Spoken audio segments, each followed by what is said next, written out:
Correct. And that I think when I listened to this interview and I caught that little snippet, I said, time is about to change. And I immediately sold puts on the KRE. So I didn't even look at the chart. I just said sell puts on KRE. This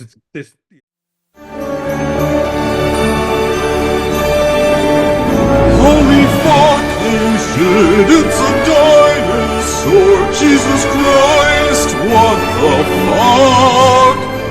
fuck? Welcome, ladies and gentlemen, to our issue of the Grey Market Talk. Hello, Nick. Hello, Torsten.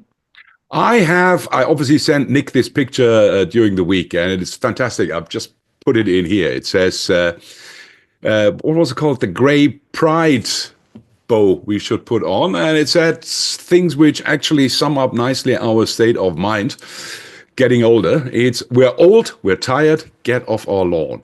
And that's how we want to approach the markets today. So who are we? Nick, Themistocles. Shall I start chronologically or with the golf playing first, Nick? Let's start and finish with the golf.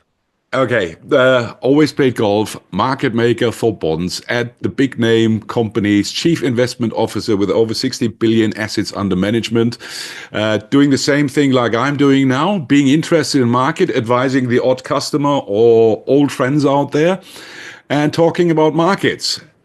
My role in that, I'm the market maker. I was always agnostic to what really happened. Obviously, I want to know. That's why I'm speaking to Nick.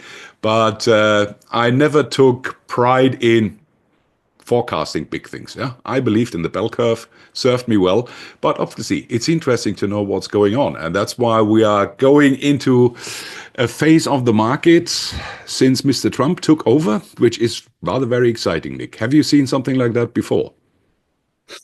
No, I must say it's been a while since there was policy. I won't say policy errors, but policy concerns. Possibly do you remember the taper tantrum, 2011, 12, 13, something like that, It's tiny against what's going on now, right? Absolutely, but it was an equally sort of like market event that was on the back of something someone said, what they were going to do, and they said, well, I can't do that then because the market didn't like it. But in this particular case, he saw what the market did and said, I'll carry on with that for a while.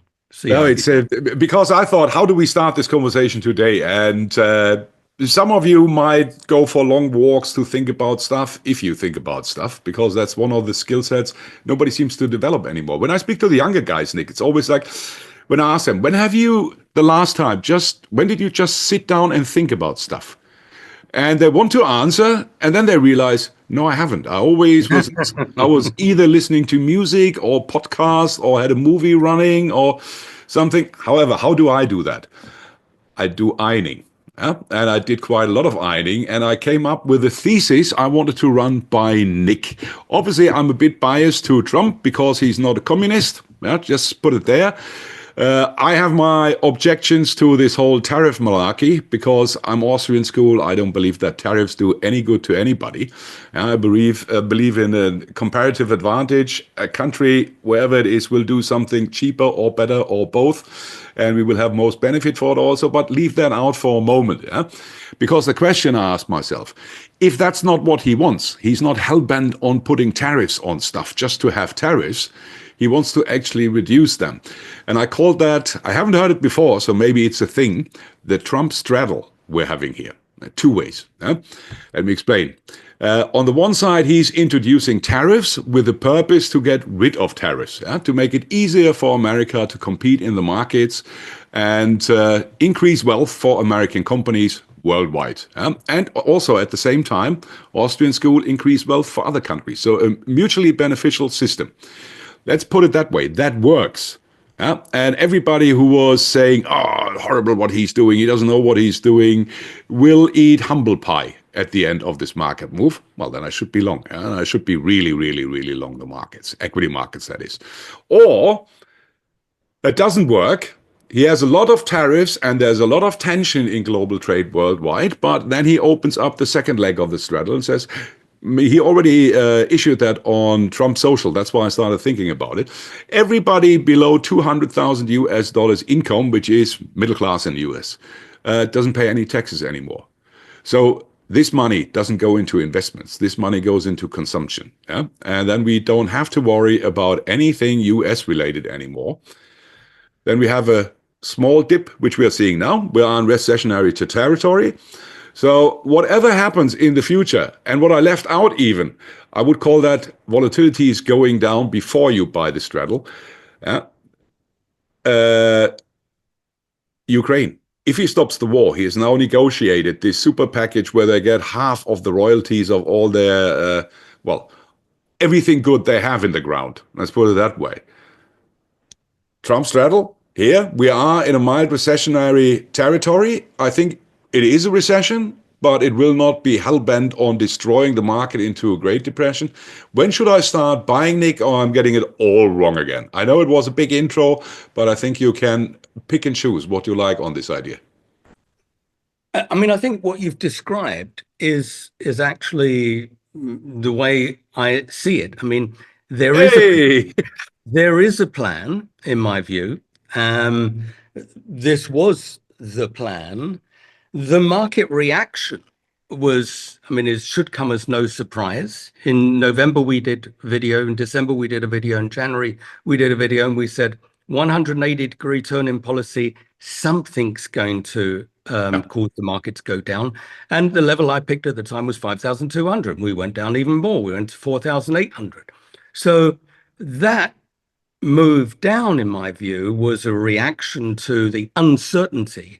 And only today, and I said uncertainty in November, December. I saw an interview with the CEO of Goldman Sachs, important fellow, and he said, well, our market's going down because of uncertainty. And this was only last week.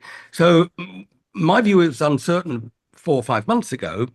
And if you now see uncertainty today, then I'd say you're a bit too late. You've got to be ahead of this market and not behind it. And what you just described as, potentially the Trump strategy, say, okay, on the one side, I could achieve a good trading relationship and make life easier for everybody. Even Draghi's been quoted a few times by Besant because Draghi criticized how the European Union operates with so many tariffs in play. This is not healthy for growth. So on the one side, he's trying to fix it and stimulate growth. And on the other side, you're saying, well, actually, if I end up, I think they will end up with their 10% because I think he needs that for the other leg of his trade. And the other leg of his trade is this tax thing to effectively say, okay, tariffs, I'm just going to put up a toll booth here. You can put up a toll booth for me as well. So when I come buy stuff from you,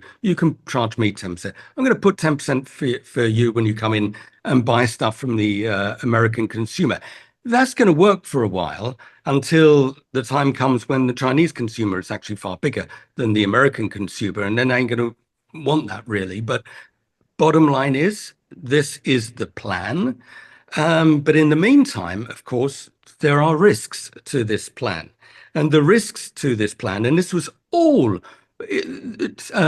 Stephen Mirren wrote a paper in October, or at least it was published in October, about exactly how these tariffs are going to operate.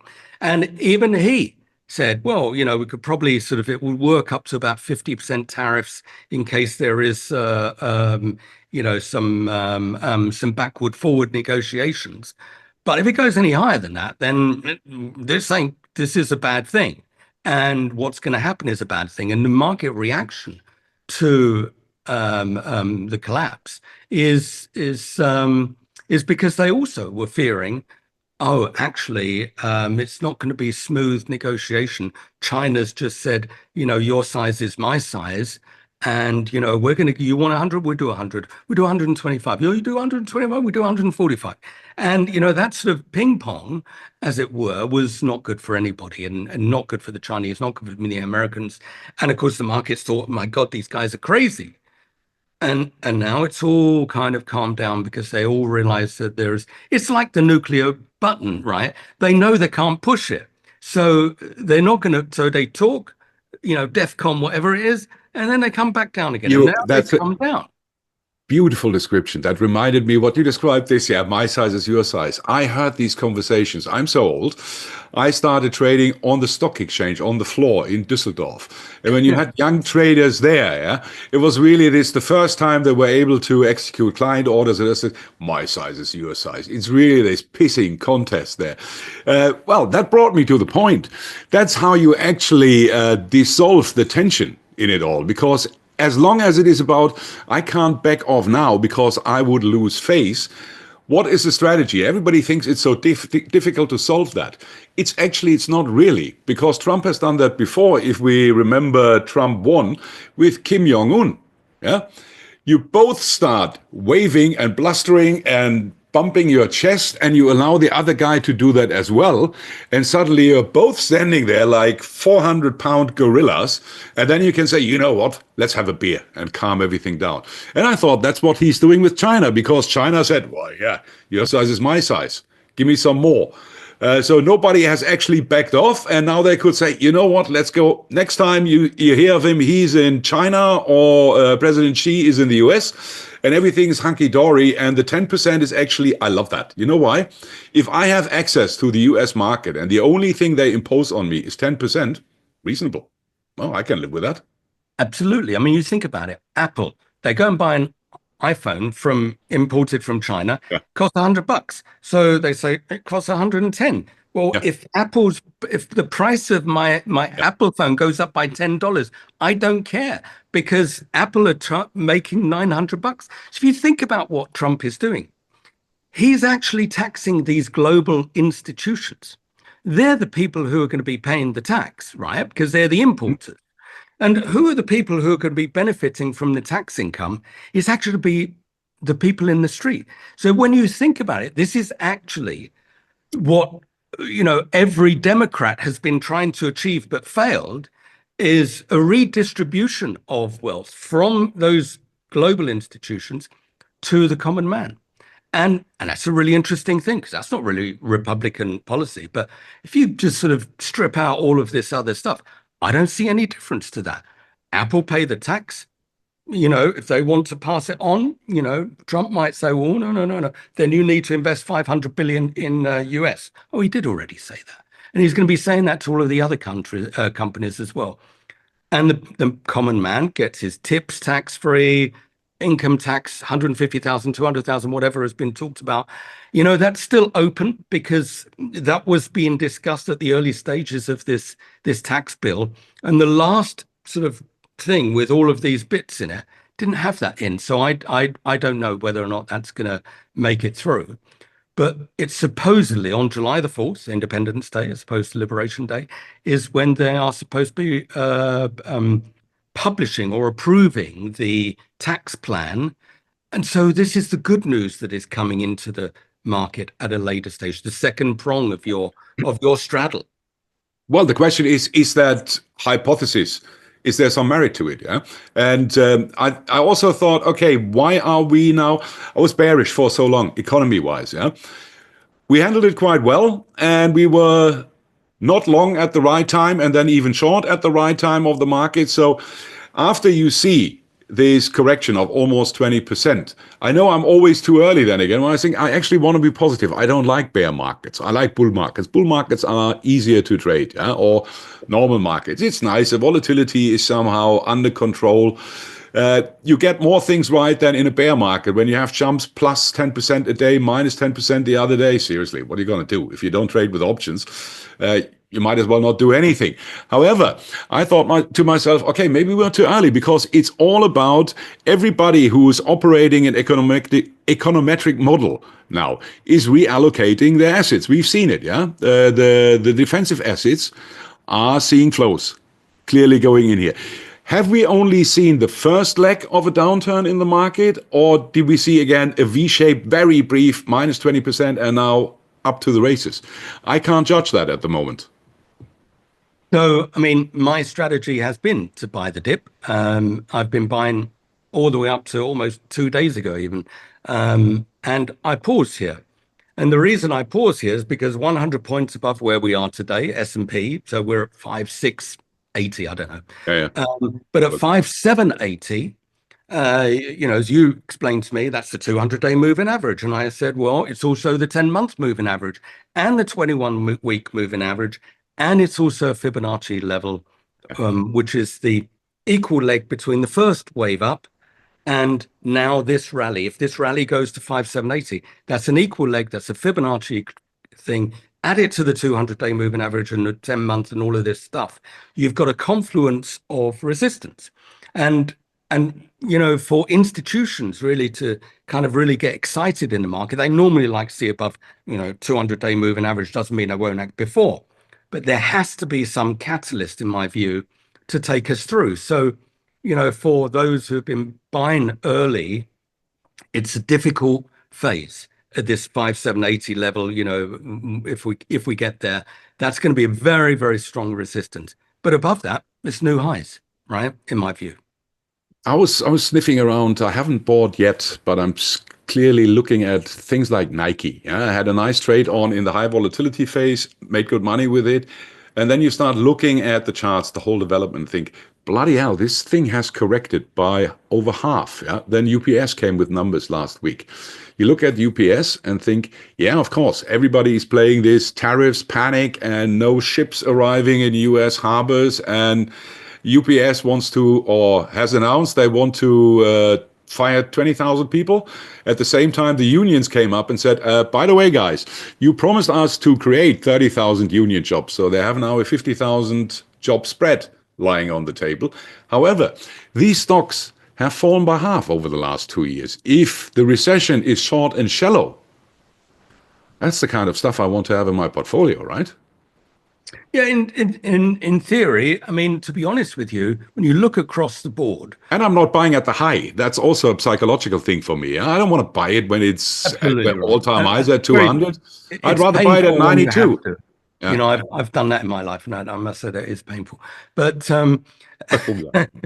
but the point being, you've just sort of had Nike and UPS, and if you look across the board, there's an awful lot of stuff that fell down, and when the markets are down, because they're really worried, everything goes down, good stuff and bad stuff. And then what happens is the good stuff start to rise, and you'll see, people will be picking this, the good stuff out of this thing. Whether Nike or UPS or any of these companies are the winners in this rally, I forgot one. It's a different matter.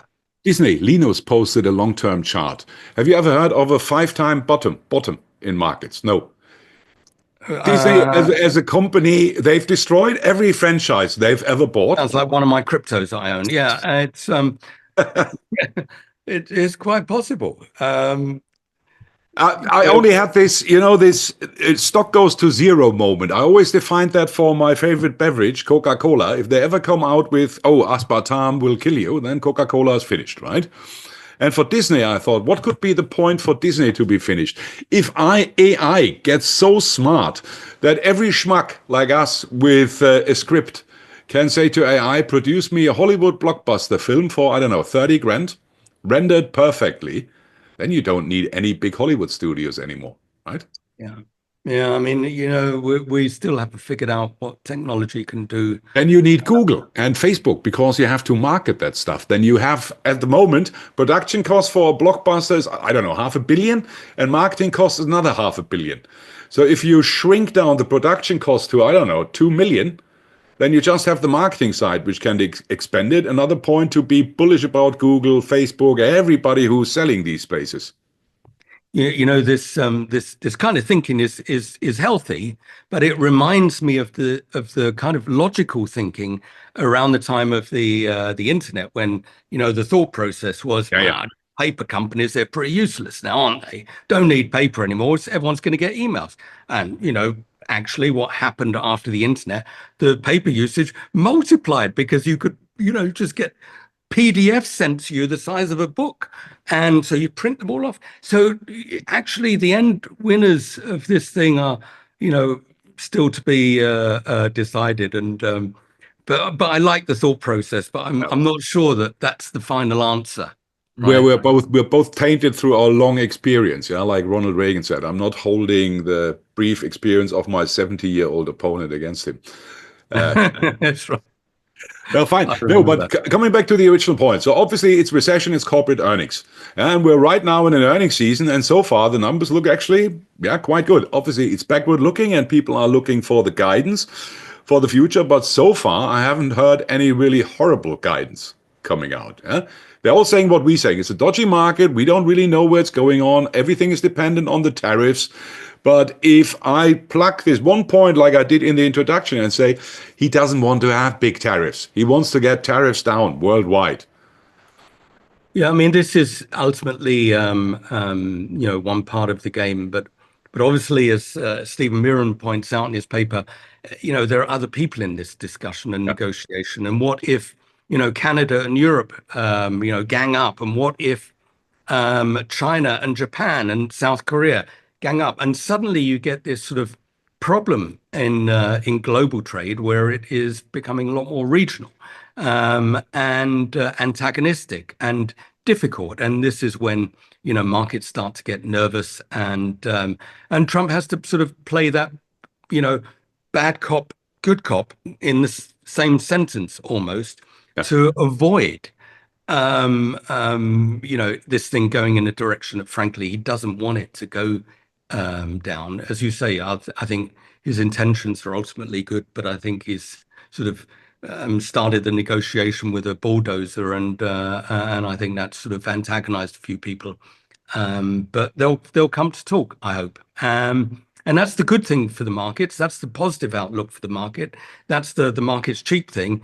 But we've got to deal with technicals. We're 100 points away from a big thing.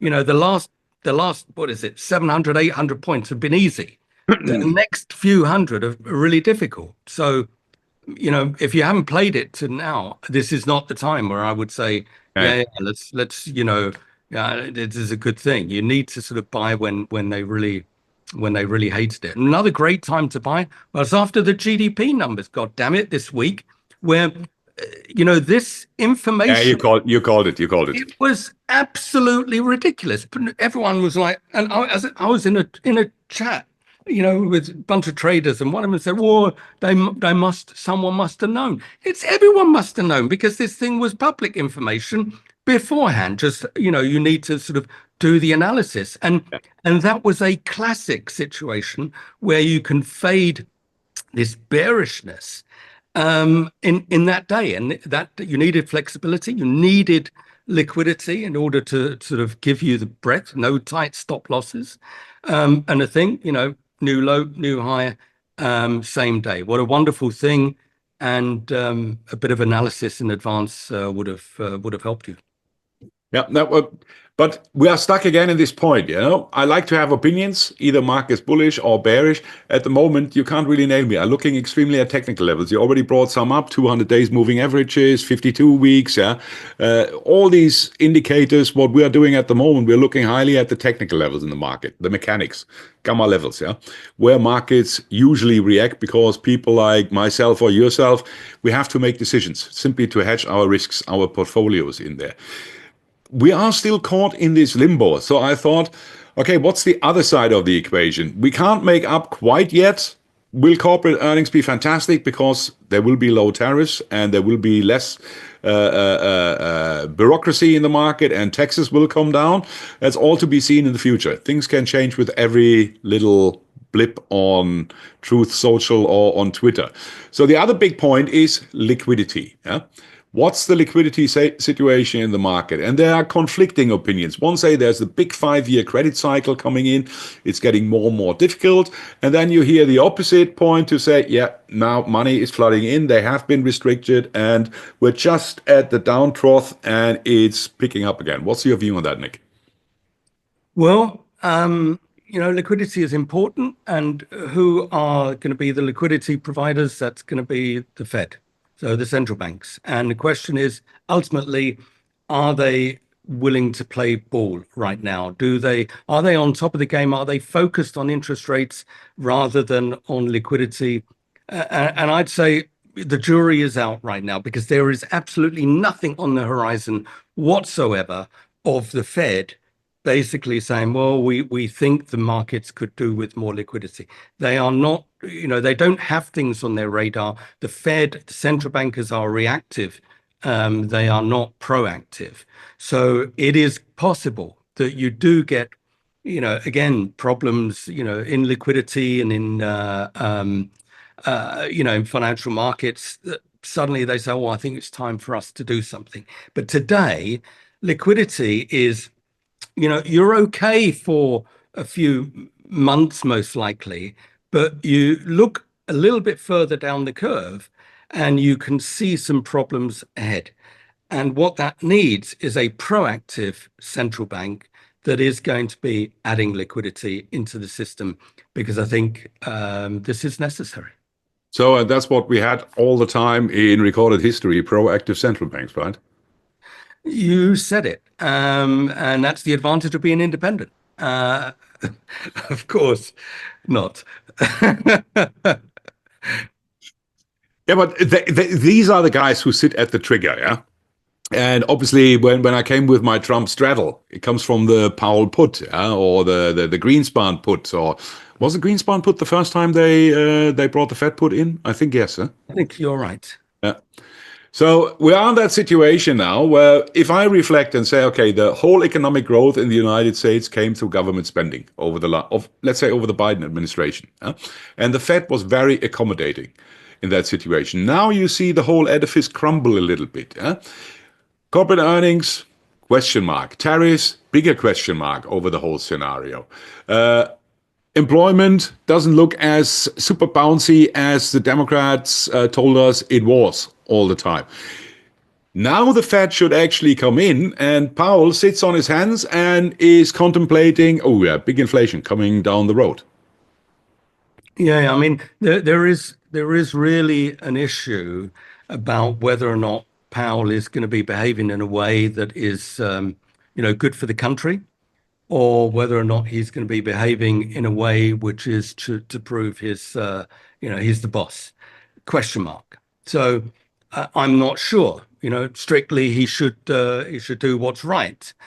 But I think there is this concern out there that he is playing hard to get, and he is saying questionable things. I mean, we've seen comments of, well, we have to think about the inflationary impact of these tariffs.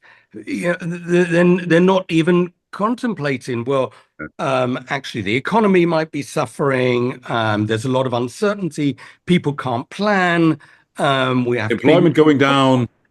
all of these things to say he could have said, if we see some issues, loss of confidence, we will be there. He doesn't need to do anything, but he does need to say that.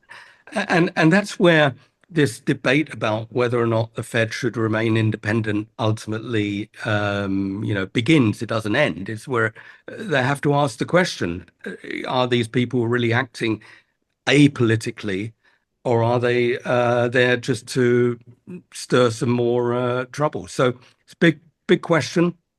The initial reaction from the market was, if you want to fire Powell, we're not going to like that. And there was but the Treasury market is really 4.25 yield. What do you want to do? It's up, down, up, down, up, down, but it's not gone haywire. The currency was already in, I won't say not free fall. They already wanted the currency to go down. So the Dixie, the DXY dollar index at 100 or thereabouts may start to see a bounce. Maybe there was some liquidation taking place, repatriation from Japan or from Switzerland or from wherever it was from. Certainly that was taking place. But interesting, on the day of that GDP number, the dollar started to go up. So there was no selling of international investors. That was another signal to say this thing was going up. But coming back to the Powell issue, they really do have to control a little bit more what is going on with regards to interest rates. Initially, Besant has said, we're concerned about the 10-year.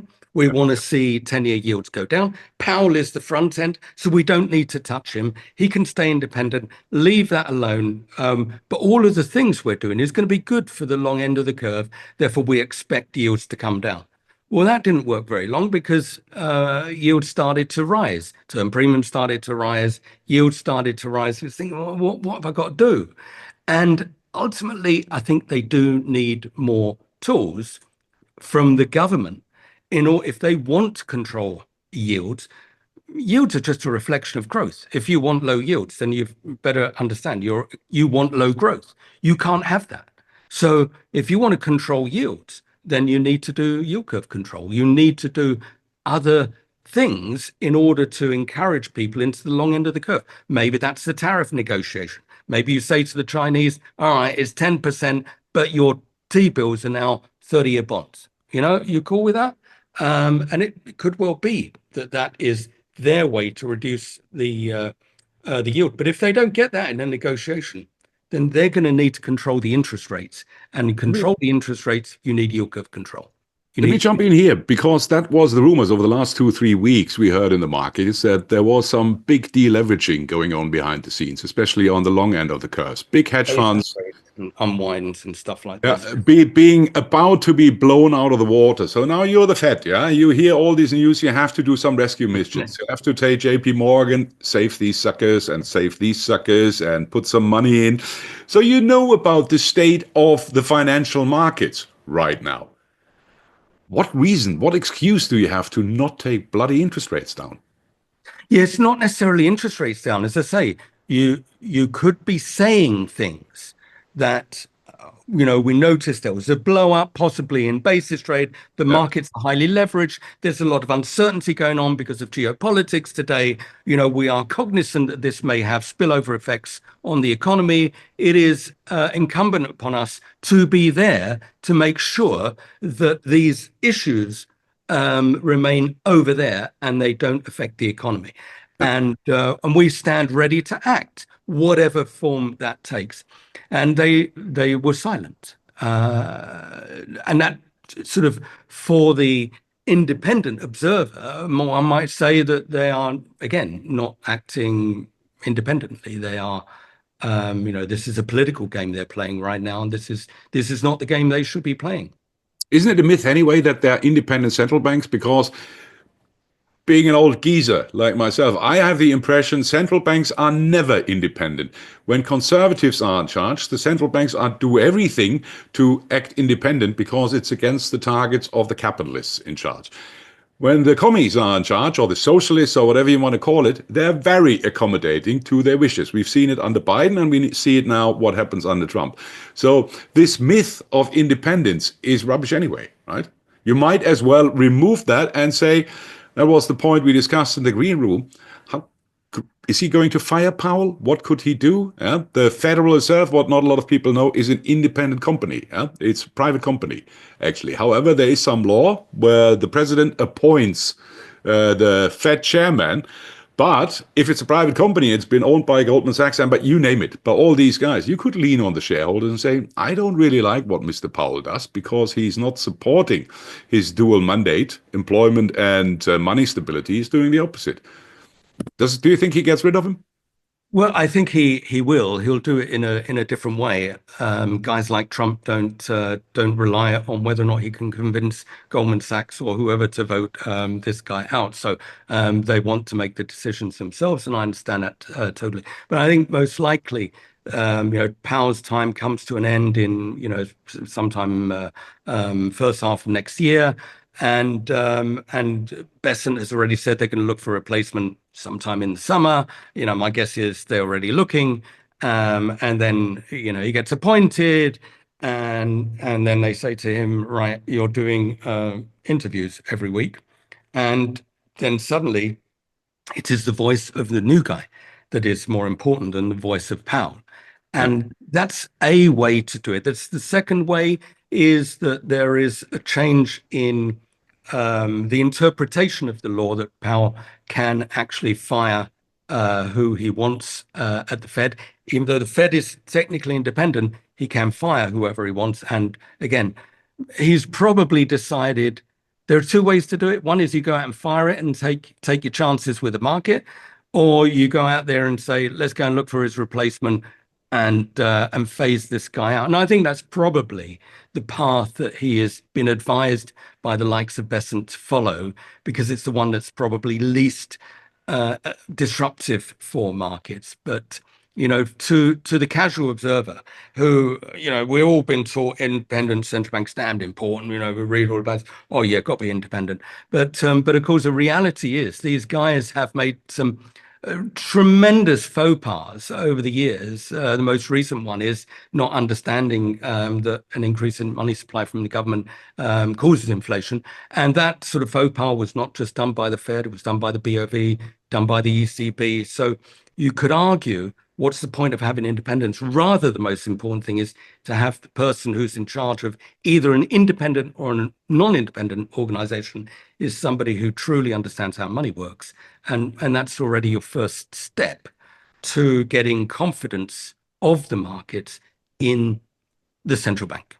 Yeah, well, the way how money works, we also discussed that. It's rather difficult point, because I said I even excuse their mistakes in the past, because all these guys, they, in their historical experience before they blew up the money supply after COVID, was you can do with money supply whatever you like, inflation never goes up, ever.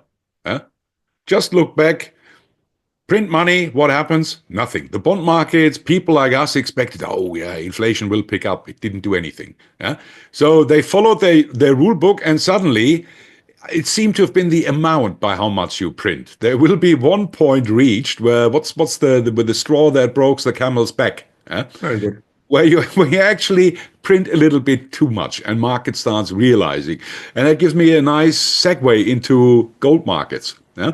Because that was one of the points where I also thought, okay, gold was not really interesting in the past. When people believed in the fiat money system, okay, nice, fine. Gold, it's an add-on to your portfolio, but nobody has really big fantasies about it. Now that we've realized that the financial system or the fiat currency system actually can break down if you print too much of that. And we have our first real experience with inflation at 11, 12 or 13%, where the official numbers peaked. That would be an explanation for me to say, yeah, fine. People have realized having gold in your portfolio is better than not having gold in your portfolio. If you don't trust this old system, you can print whatever. When have you heard the last time that somebody advocated for modern monetary theory? It's been a while, right? Actually, I see it still. On Twitter, I'm a Twitter fan. Yeah, but these are the hardcore guys, the Bernie Sanders of this world, or Ocasio-Cortez, one of the future presidents of the United States. Yeah. Holy fucking moly. Well, the gold thing is quite an important aspect, and especially with Trump policy, because he wants to revalue gold. I mean, that's, I think, they said they wanted to, then they said no, that's not what they meant. But in reality, you revalue gold at today's prices, you've got $1 trillion. There's a lot of money that gives you the flexibility, at least, to finance, some of your tax cuts. And but the trouble is, once you've done it once, it's used up.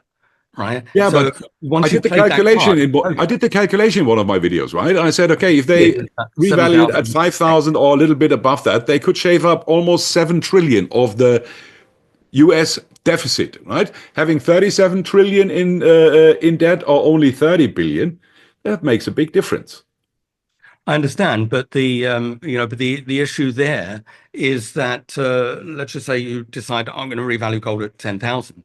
And then you look at the real price of gold and it's 3,000, and you say, well, what's the other thing? That's just like phony debt. So it doesn't change things. And even once you've raised the price of your book value of gold from $42, whatever it is, to $3,500, whatever it is, and you've done it, and then the price of gold falls. So then what do you do?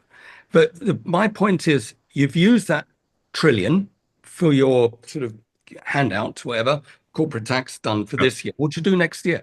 And that is why it's important to control interest rates. And that is why Besant is so fixed on, I've got to get that yield down in the 10-year. How does he do it?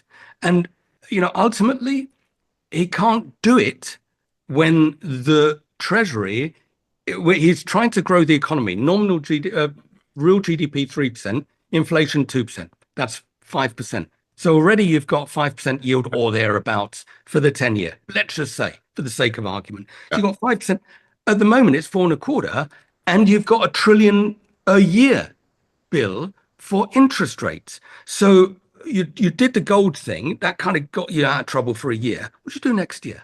So you need to get that interest rate bill down, and how do you do it? So part of the solution, there'll be other ways to do it. It's part of the tariff negotiations. As I said, ask China to go and buy some expensive 30 years, and Japan and all of these guys, is one way to do it. But ultimately, what they need is the Federal Reserve to cap this. Now, they've done this before, 1942 to 1951, this before the Treasury Fed Accord, when they kind of got independence. They basically said, all right, let's agree that short rates are 3/8, that 10 years is 2.5. Let's just agree that for now. And for now was 9 years. And what that did and what that allowed them to do was to kind of fix the problem. And you had equities, of course, rally like crazy on the back of that. But you had, this kind of financial repression taking place. And you've bought yourself enough time because your debt to GDP is suddenly much lower, because you need to do something. Because whatever Trump does today, he has to create growth. And it's all very well saying we get factories in this country making Apple iPhones, and all of this stuff ain't going to happen. Ain't going to happen for years. So for years, you don't solve this problem unless you have this technological miracle, still possible. You've got to find another way. And the only way to do that is financial repression. We talked about it years, in the first videos. And I still believe that is one mechanism that, we have to anticipate going forward. And that's why the likes of gold is good. The likes of Bitcoin is potentially good. The likes of good equities, is a good solution. It's the scenario you're just describing there. Yeah, they know how to fix the problem. I studied in West Berlin at the time when the world was divided into communists and non-communists. And West Berlin was a part of West Germany, an enclave surrounded by socialism. And they knew if we want to keep West Berlin afloat, it's very easy to do that. And a lot of people I met who moved to Berlin at the time did that for one reason. Tax rates were 10% lower in West Berlin for corporations and private individuals. And they hate doing that as a state, to reduce taxes, but it kept Berlin afloat. You have the same problem in the United Kingdom. You want to have the northern powerhouse. People are not investing in Hull. You could fix that easily. You say, we make a special zone around Hull, and for the next 20 years, you pay 15% tax less. You would have them there tomorrow. Sure. So in the US, if he really takes taxes down, that would be a solution to fix the growth problem, especially if you don't have this huge administration or bureaucracy, how we have it in Europe there. Then you get what you want. You also mentioned the time after the Second World War, which again is cheating on the middle classes, right? You have some savings. They tell you, interest rates are capped here. Inflation is real. We want to get rid of our debt by not telling you the truth, what it is. Equity markets explode. Gold is a good hedge. So we're coming again in this scenario where I say, when equities eventually have corrected out in this mild recession, what I think it will be, then you have to set up for the next equity super cycle, because to survive as states, reducing the debt burden you have, it makes all these assets, real assets, more attractive. Indeed. And one of the things I think is important in this discussion is the Chinese they've known what Trump wanted as soon as it was clear he was going to be elected. And so they have been pumping liquidity into their market already for the last month. You don't see it. You don't see the fact that the domestic economy needs much more consumer-led, that they are very much export-led. They themselves also need to transition away from this dependence on selling stuff to another country, and that potentially they need to create that consumer demand in their own country. They decided, a long time ago, they were not going to follow the policies of the West of just printing money and putting it in people's pockets, because this sugar rush as the Americans proven, it doesn't last. You know, once you spent your money, it's gone, right? So you got to keep doing it, and that's why you have this debt problem. And China's got enough of a debt problem. So they know what problem they need to fix. They didn't need Trump to tell them, but nevertheless, perhaps it's accelerated their thinking about the problems that they need to fix. And some good may come of it from that Chinese side, because as you know, I've loved the Chinese market. I hated the geopolitics around it. It is frightening, but the Chinese market has potentially room for a lot of foreign investment if they do the right thing. There was a nice sideshow I've heard about that Apple decided they want to move their whole supply chain, 100% of it, from China to India. Huh? Which in itself, I don't know. On one way, you're 100% exposed to China, then you decide to be 100% exposed to India. So what's the difference? Yeah? Everybody can take you to a ride. However, once technology, a supply chain is gone, it doesn't come back. Yeah?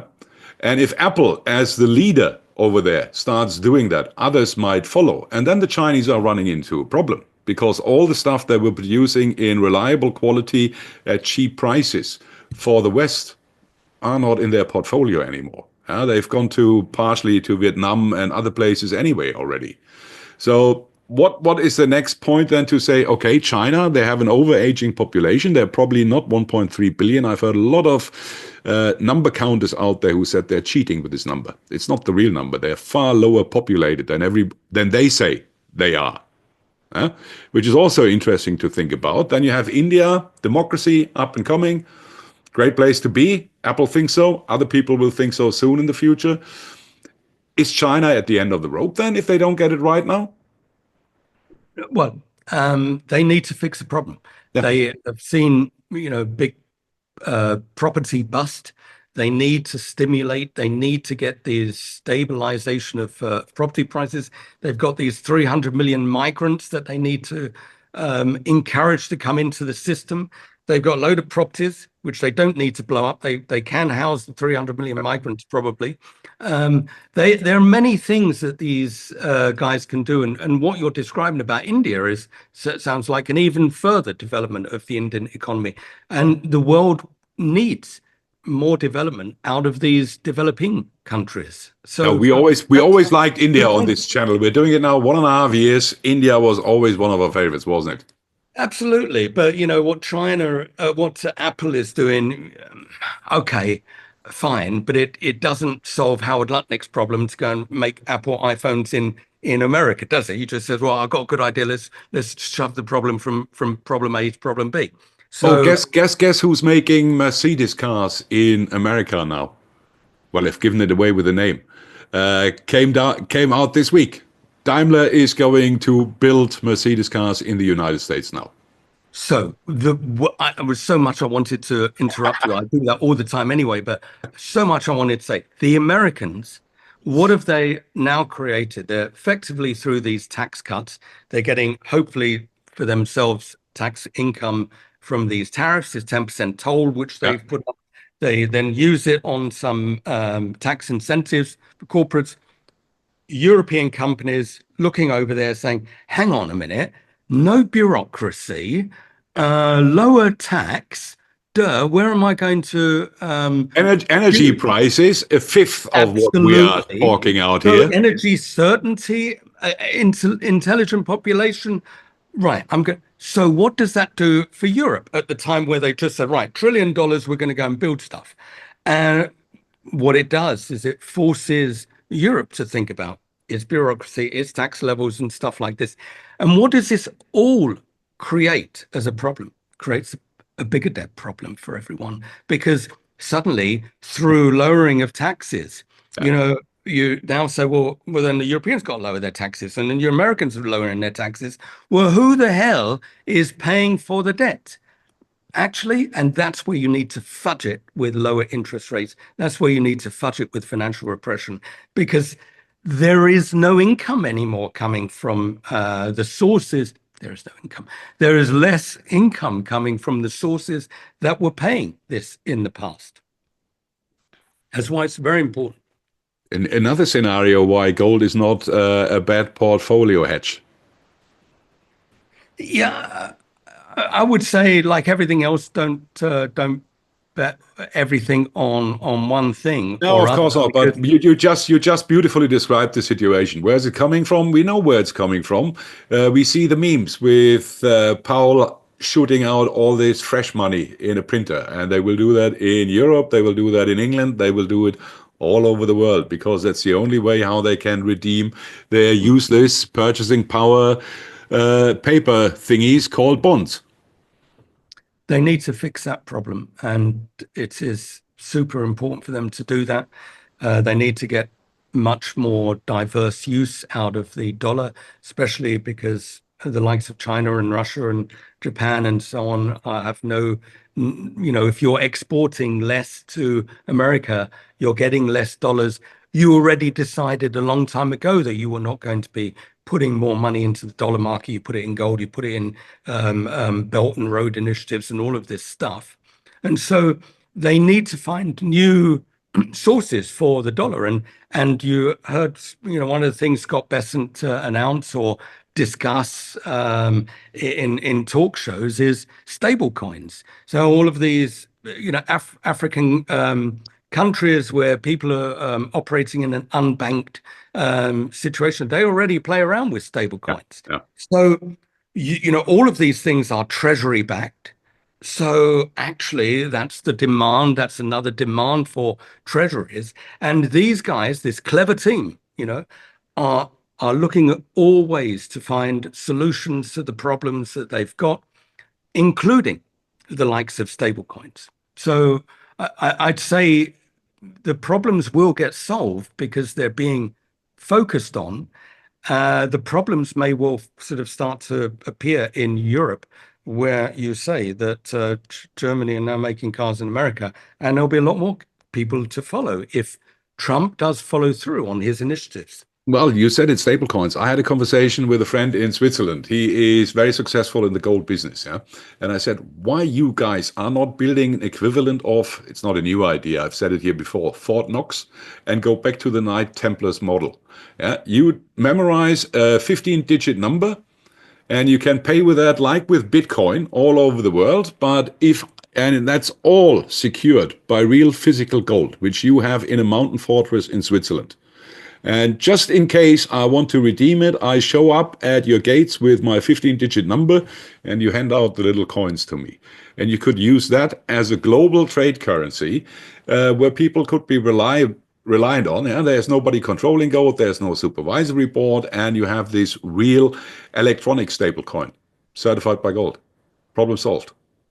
Yeah, in theory, but we have to move from the store of money solution to the payment of goods solution. And so having Bitcoins is one thing, having a lump of gold is one thing. So you have this lump of gold here, and you have this Bitcoin there, and then you want to go and buy something.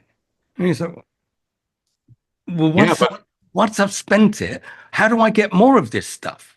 Who is paying me is my salary going to be paid in gold? Is my salary being paid in crypto? And then to replace it, well, how do I do that? Well, where do I do that? And But suddenly, that's all Milton Friedman's fault, yeah? Because he said, no, you can only get gold out of the ground at a certain rate, and that will restrict the ability of politicians to produce growth.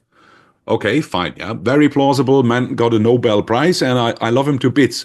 But that's the one point where I say, do I need hypergrowth? Do I need 7, 8, 9, 10% every year with huge swings and roundabout and a huge debt cycle? Or couldn't I say, fine, if I restrict growth to the rate of gold I get out of the ground or whatever it is, yeah? Like Bitcoin, you said it. There's only a finite amount of Bitcoins there. That's it. You can't make more. Clever people told me. Why not use these and say, fine, we have then a growth path, not as erratic and strong as we've seen in the past since we started printing paper money, but it will be stable because people can rely. You just brought it in. If I want to pay today in Bitcoin something, huge volatility in there. Yeah? I don't know whether I bought a cup of coffee in the morning or a middle class car with my coin.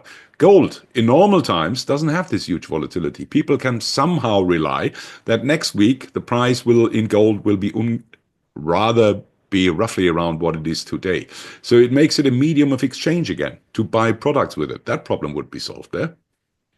What you're going back to is the old Bretton Woods before Nixon said, this piece of paper can be converted to gold. And Yeah, we just this time we exclude the French out of this equation, and then things will work.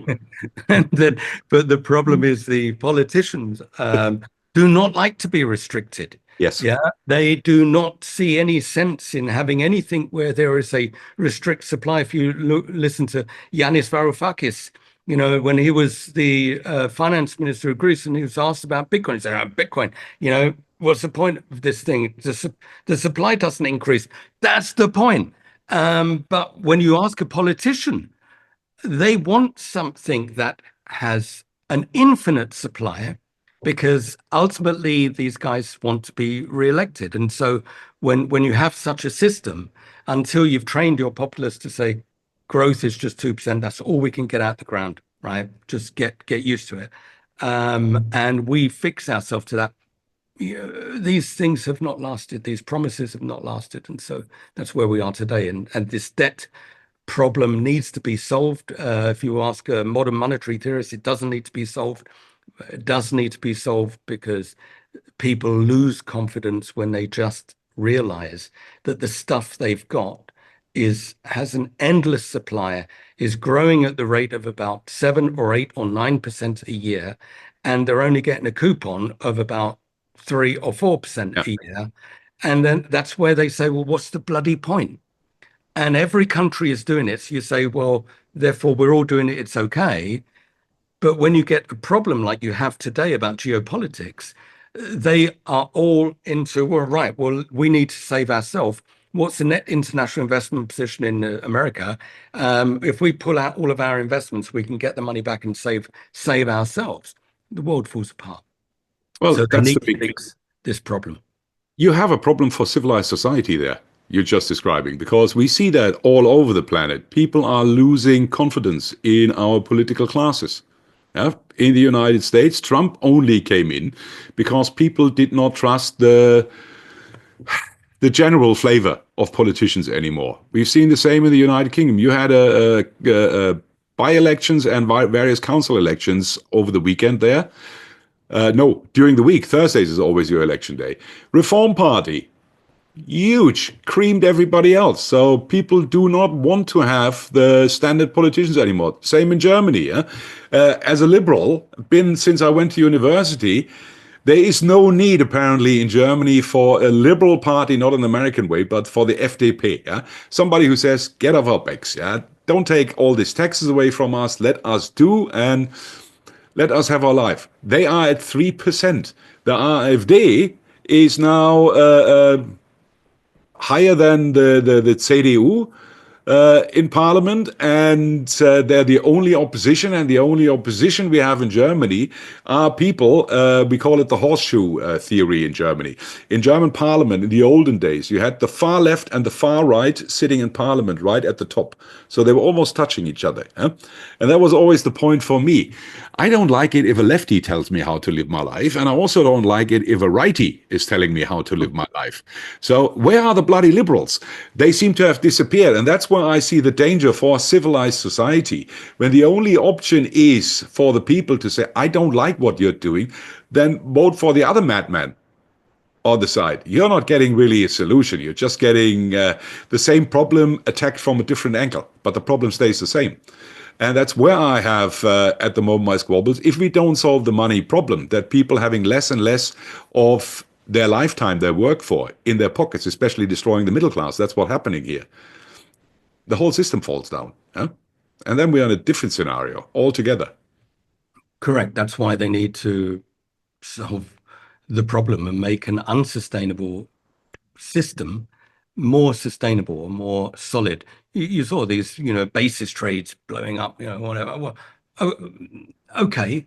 Who's doing that stuff? The people are fighting to kind of make some money. The financial system has exploded. And just sort of probably the last point we'll have time for. Besant was asked about private credit. Interesting, yeah. So private credit, it's been exploding. It's allowed a different type of lending to institutions outside of the regulatory net. And Sue was asked, well, what do you think about this private credit stuff? And his response to that was, well, it's nice to see that there is a system functioning which allows money to be lent to those who need it for, financial projects. But actually, how did we get here in the first place? What has happened is, and these are his words, he said we must have tightened the corset of regulation too much Yeah, on banks, exactly.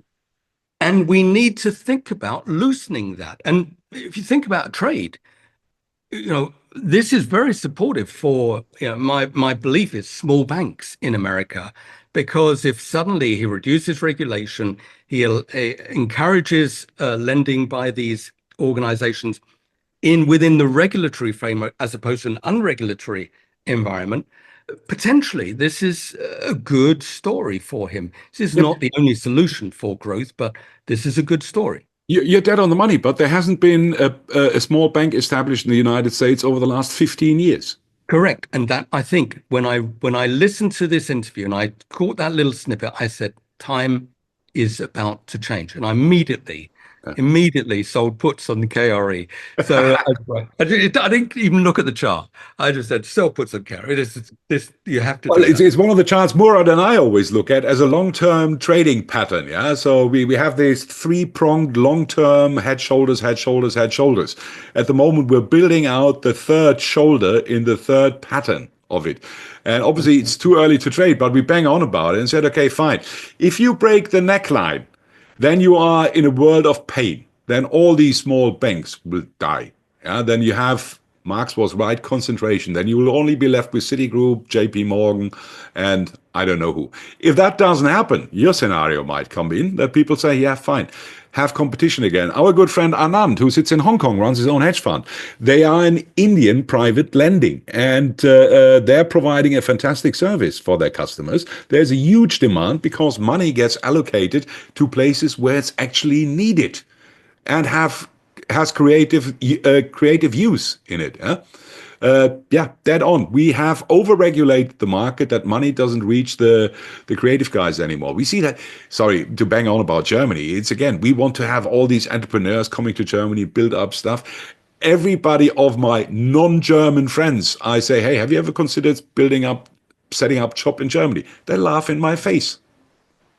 Why would I do that, Cost? And actually, one of the points that I think Michael Howell makes with regard to private credit and normal government debt and normal credit is that it changes the nature of collateral, and collateral is the base for providing liquidity. Yeah. So if you're now moving into a private credit space, and that's going to be the majority of your collateral, well, instead of being an anti-cyclical support for the market, this is a pro-cyclical. So when you get a recession, actually your credit worthiness of your collateral falls. In a government space as collateral, when you get a recession, actually your collateral increases in value. And we're seeing actually times where it's not working that way. And it could well be because collateral is much more credit oriented, which acts the wrong way for you. And if this is part of the side effect of expanding private credit markets versus the markets that we've been in, that regulatory space, government and so on and so forth, then, the outlook for liquidity is quite poor. Big problems later on. So I think we had a good old go following how did I call it? I ripped it the gray pride. We're old, we're tired, get off our lawn. We analyzed the situation quite sufficiently. Let me just sum up what I thought might be worth interesting having a look at.